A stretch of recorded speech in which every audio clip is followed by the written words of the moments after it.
Assalomu alaykum, aziz tomoshabinlar va qadrli kanal a'zolari. Bugun men sizga juda muhim va ehtimol ko'pchilik uchun qayg'uli xabarni yetkazmoqchiman. Bu shunchaki bir yangilik emas, balki nafaqat hozirgi pensionerlarga, balki yaqin kelajakda pensiyaga chiqishni rejalashtirayotgan har bir fuqaroga daxl qiladigan, uning kelajakdagi farovonligiga bevosita ta'sir qiluvchi jiddiy o'zgarishlar haqidagi ma'lumotdir. Ko'pchilik yillar davomida kutgan, umid qilgan nafaqa miqdori yoki uning indeksatsiyasi borasida jiddiy o'zgarishlar kutilmoqda va bu o'zgarishlar afsuski doimo ijobiy bo'lmaydi. Ayniqsa ayrim toifadagi fuqarolar uchun bu juda yomon yangilik bo'lishi mumkin. Bunday muhim axborotni o'tkazib yubormaslik uchun hoziroq kanalga obuna bo'ling va videoga like bosishni unutmang. Bu videoni oxirigacha diqqat bilan tomosha qilishingizni so'rayman. Chunki har bir so'z, har bir tavsiya sizning shaxsiy moliyaviy xavfsizligingiz uchun hal qiluvchi ahamiyatga ega bo'lishi mumkin. Muammoning asosiy mohiyati avval qanday edi va hozir nima o'zgardi? Pensiya tizimi har qanday davlatning ijtimoiy siyosatining ajralmas qismi hisoblanadi. Uning maqsadi keksalikda, kasallik yoki nogironlik tufayli mehnat faoliyatini davom ettira olmaganda fuqarolarga munosib hayot kechirish imkoniyatini ta'minlash. Ilgari pensiya tizimimizda ayrim imtiyozlar, ish stajini hisoblashda alohida yondashuvlar mavjud edi. Bularning aksariyati Sovet davridan meros bo'lib kelgan bo'lib, aholining ma'lum qatlamlariga, masalan, og'ir zararli mehnat sharoitida ishlaganlarga, uzoq hududlarda xizmat qilganlarga yoki ayrim ijtimoiy ahamiyatga ega kasb egalariga qo'shimcha kafolatlar berishni ko'zda tutardi. Misol uchun madan sanoatida, kimyo zavodlarida yoki boshqa xavfli ishlab chiqarishlarda ishlagan shaxslar uchun 1 yil ish staji 1,5 yil yoki hatto 2 yil deb hisoblanardi. Bu imtiyozli ish staji tushunchasi orqali amalga oshirilardi. Bu esa ularga standart yoshdan ertaroq pensiyaga chiqish yoki xuddi shunday stajga ega bo'lgan boshqa soha vakillariga nisbatan yuqoriroq pensiya olish imkonini berardi. Shuningdek, ayrim hududlarda, masalan, cho'l yoki tog'li joylarda ishlaganlik uchun hududiy koeffitsiyentlar qo'llanilib, bu ham pensiya miqdoriga ijobiy ta'sir qilardi. Pensiya indeksatsiyasiga kelsak, u ham inflyatsiya darajasiga qarab har yil yoki yarim yilda bir necha marta amalga oshirilardi. Ba'zida hukumat aholining ijtimoiy himoyasini kuchaytirish maqsadida inflyatsiyadan yuqoriroq sur'atlarda indeksatsiya amalga oshirardi. Bu esa pensionerlarning xarid qobiliyatini saqlashga yoki hatto oshirishga yordam berardi. Bunday yondashuvlar uzoq yillar davomida ko'pchilik tomonidan tabiiy hol sifatida qabul qilinib kelingan va odamlar o'z kelajakdagi pensiyalarini shu qoidalar asosida rejalashtirgan edilar. Endi esa vaziyat tubdan o'zgarmoqda. Hukumat pensiya tizimini standartlashtirish, uni yanada shaffof va adolatli qilish, byudjet yukini optimallashtirish maqsadida bir qator yangi qarorlar qabul qildi. Bu qarorlarning asosiy g'oyasi pensiya hisoblash mexanizmlarini soddalashtirish va noan'anaviy imtiyozlarni qisqartirishdir. Afsuski, bu qarorlar ko'pchilik uchun, ayniqsa imtiyozli toifadagi pensionerlar uchun salbiy oqibatlarga olib kelishi mumkin. Xususan, imtiyozli ish stajini hisoblash qoidalari qayta ko'rib chiqilmoqda va yangi tartibga ko'ra ko'pgina imtiyozli staj turlari bekor qilinadi yoki ularning ta'siri sezilarli darajada kamaytiriladi. Bundan tashqari pensiya indeksatsiyasi mexanizmiga ham o'zgartirishlar kiritilmoqda. Endilikda indeksatsiya faqatgina rasmiy e'lon qilingan inflyatsiya darajasiga qat'iy bog'lanishi yoki hatto undan pastroq sur'atlarda amalga oshirilishi mumkin. Bu esa pensionerlarning kutilayotgan daromadini sezilarli darajada kamaytirishi va ularning xarid qobiliyatiga salbiy ta'sir qilishi mumkin. Bularning barchasi bizni yaqin kelajakda nimalarni kutish kerakligi haqida jiddiy o'ylashga undaydi. Birinchi asosiy qism: nimalarni bilishingiz kerak, kimlar tashvishlanish kerak va kimlar emas. Bu yangiliklarning mohiyatini tushunish uchun aniqlik kiritaylik. Kimlar bu o'zgarishlarda eng ko'p zarar ko'rish mumkin va kimlar nisbatan xotirjam bo'lishi mumkin? Kimlar tashvishlanish kerak? 1. Imtiyozli ish stajiga ega bo'lganlar. Agar siz og'ir, zararli yoki xavfli mehnat sharoitlarida ishlagan bo'lsangiz va shunga muvofiq ravishda stajingiz 1,5 yoki 2 barobar ko'paytib hisoblangan bo'lsa, siz eng katta xatar guruhiga kirasiz. Yangi qarorlarga asosan bunday imtiyozli stajlarni hisoblash qoidalari tubdan o'zgartirilmoqda. Aksariyat hollarda endilikda ish staji faqatgina haqiqiy ishlagan yillar soni bo'yicha hisoblanadi. Xavfli ish sharoitlari uchun esa, agar ular saqlanib qolsa ham, faqatgina minimal qo'shimcha koeffitsiyentlar yoki alohida sharoitlarda ishlash uchun belgilangan bir martalik to'lovlar ko'zda tutilishi mumkin. Bu esa sizning umumiy pensiya stajingizning kamayishiga va natijada pensiya miqdorining pasayishiga olib keladi. Yerga ayrim kasb egalari va hududiy imtiyozlarga ega bo'lganlar, yiqituvchilar, shifokorlar, fermerlar, harbiy xizmatchilar va davlat xizmatchilarining ayrim toifalari, shuningdek uzoq, qiyin hududlarda ishlagan shaxslar uchun avvallari qo'shimcha imtiyozlar mavjud edi. Bular hududiy koeffitsiyentlar, alohida ustamalar yoki stajga qo'shimcha ball berish orqali nafaqa miqdoriga ijobiy ta'sir ko'rsatardi. Hozirgi islohotlar jarayonida bunday imtiyozlar ham standartlashtirish va adolatliroq taqsimlash niqobi ostida qisqartirilishi yoki to'liq bekor qilinishi mumkin. Bu ularning kutilayotgan yoki hozirgi pensiyasini sezilarli darajada kamaytirishi mumkin. 3. Indeksatsiyaning pasayishidan tashvishda bo'lganlar. Agar siz pensiyangiz har yili inflyatsiyadan yuqoriroq sur'atlarda oshirilib, xarid qobiliyatingiz doimiy ravishda o'sib borishiga umid qilgan bo'lsangiz, bu yangiliklar siz uchun ham noxush bo'lishi mumkin.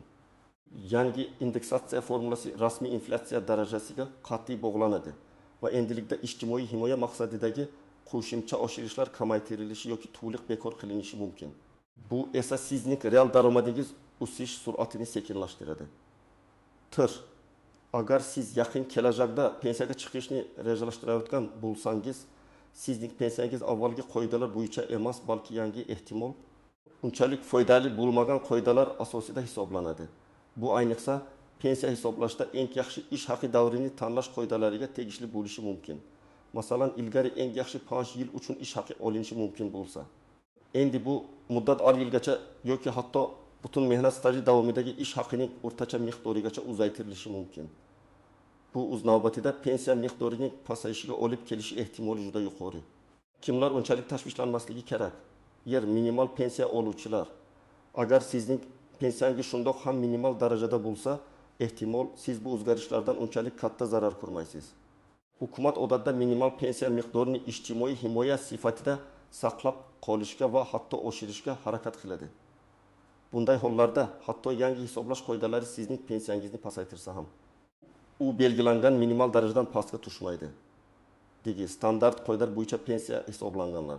Agar sizning pensiyangiz doimo standart qoidalar asosida hech qanday imtiyozlar yoki qo'shimcha koeffitsiyentlarsiz hisoblangan bo'lsa, bu o'zgarishlar sizga bevosita unchalik katta ta'sir qilmasligi mumkin. Sizning pensiyangiz asosan ish stajingiz va ish haqingizga bog'liq bo'lib qoladi. Ammo indeksatsiyadagi o'zgarishlar baribir sizning ham xarid qobiliyatingizga ta'sir etishi mumkin. Misol, sobiq konchi Ahmad akaning taqdiri. Ahmad aka hasi yoshda Qashqadaryo viloyatiga ko'mir konida qariyb 30 yil ishlagan. Ilgari amalda bo'lgan qoidalarga ko'ra, u xavfli sharoitlarda ishlaganligi uchun har bir ishlagan yili 40 yil deb hisoblanardi. Shu tariqa uning rasmiy ish staji 40 yilga teng edi. Bu esa unga boshqa sohadagi xuddi shunday ish haqi va yoshdagi fuqarolarga qaraganda 25-30% yuqori pensiya olish imkonini berardi. Uning pensiyasi 2.500.000 so'm atrofida edi. Yangi qoidalarga ko'ra imtiyozli stajlarni hisoblash bekor qilinadi va faqatgina haqiqiy ishlagan sota yil hisobga olinadi. Endi unga xavfli mehnat sharoitlari uchun har oylik pensiyasiga 100.000 so'm miqdorida qo'shimcha ustama to'lanishi mumkin. Ammo bu stajning sun'iy oshirilishi kabi katta miqdorga ta'sir qilmaydi. Natijada Ahmad akaning pensiyasi 15 bazilga, ya'ni taxminan 2.1 million so'mgacha kamayishi mumkin. Bu uning oylik byudjetidan dars 1000 so'mga yo'qotilishini anglatadi. Misol, qishloq o'qituvchisi Dilfuza opaning kutayotgan pensiyasi. Dilfuza opa 28 yoshda 35 yildan buyon Samarqand viloyatining olis qishloq maktablaridan birida o'zbek tili va adabiyoti fanidan dars beradi.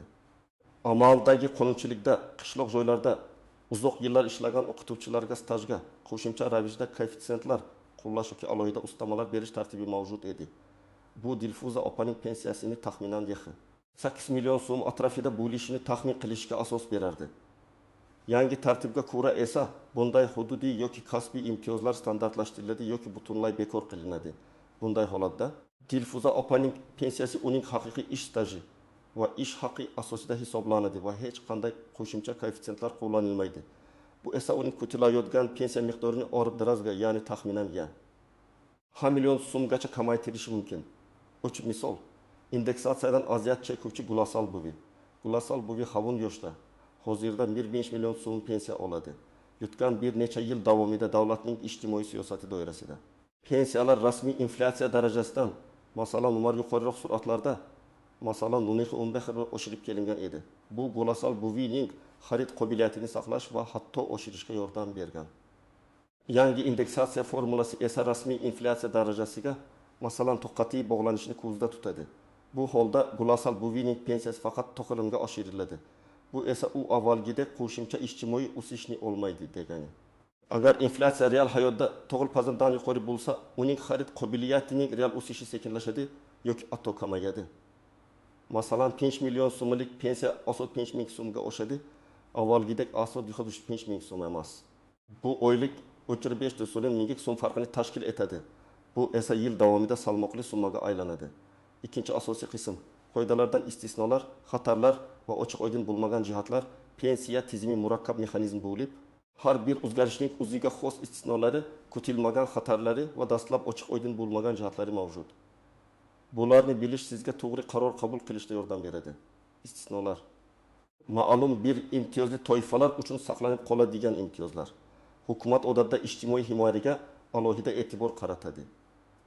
Shu sababli nogironlik pensiyasini oluvchilar, urush qatnashchilari, faxriylar, Chernobil AES'dagi avariya oqibatlarini bartaraf etishda ishtirok etganlar va boshqa shu kabi toifadagi fuqarolar uchun avvalgi imtiyozlar qisman yoki to'liq saqlanib qolishi mumkin. Ba'zida bu toifadagi fuqarolarga alohida maqsadli to'lovlar yoki ustamalar joriy etilishi ham mumkin. Bunday choralar ularning pensiyasining keskin kamayishining oldini olishga qaratilgan bo'ladi. Yangi qoidalarning amal qilish davri eng muhim istisnolardan biri bu yangi qoidalarning qaysi davrdan boshlab kuchga kirishidir. Amaldagi pensiya oluvchilar uchun avvalgi qoidalar bo'yicha hisoblangan pensiyalar qayta ko'rib chiqilmaydi. Faqat indeksatsiya qoidalari o'zgarishi mumkin. Ammo yangi pensiyaga chiqayotganlar uchun yangi qoidalar to'liq amal qiladi. Ba'zida esa o'zgarishlar barcha pensionerlarga, jumladan allaqachon pensiya olayotganlarga ham tegishli bo'lishi mumkin. Bu holatda pensiya jamg'armasi xodimlari sizning pensiyangizni qayta hisoblab chiqishlari va bu haqda sizga xabar berishlari kerak. Qonunchilikda bunday holatlar alohida belgilanadi. Ho'cha ayrim kasblar uchun maxsus kompensatsiyalar. Ba'zi bir xavfli kasblar uchun imtiyozli staj bekor qilinsa ham, ish beruvchi tomonidan yoki davlat byudjeti hisobidan maxsus kompensatsiyalar yoki bir martalik to'lovlar joriy etilishi mumkin. Bu albatta har bir kasb va soha uchun individual tarzda ko'rib chiqiladigan masala. Agar ma'lumotlarning yetishmasligi va noaniqliklar, davlat organlaridan pensiya tizimidagi o'zgarishlar haqida aniq, tushunarli va to'liq ma'lumot olish har doim ham oson kechmaydi.